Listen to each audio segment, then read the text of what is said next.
La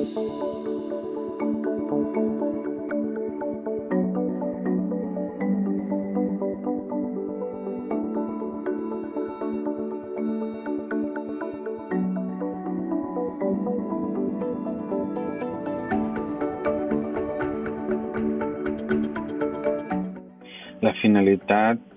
principal d'incorporar projectes professionalitzadors en el grau d'enginyeria biomèdica era tenir els estudiants del darrer curs ben motivats per desenvolupar projectes que ells liderin i que això els faci treballar competències transversals com el treball en equip, que seran després importants a les feines que tinguin després d'acabar el grau.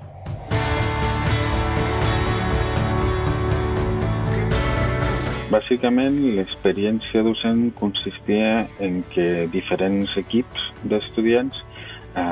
lideraven ells mateixos i proposaven ells mateixos un projecte en el qual treballar durant tot el trimestre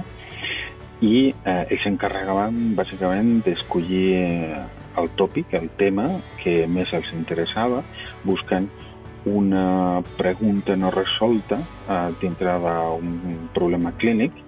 i ells anar a informar-se amb professionals clínics per entendre millor la causística i les limitacions i proposar noves tecnologies per solucionar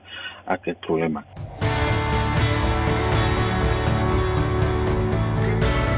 Els resultats de l'experiència docent estan molt, molt positius. És una de les assignatures més i millor valorades de part dels estudiants de tot el grau i treballen moltes hores perquè estan molt motivats i hi ha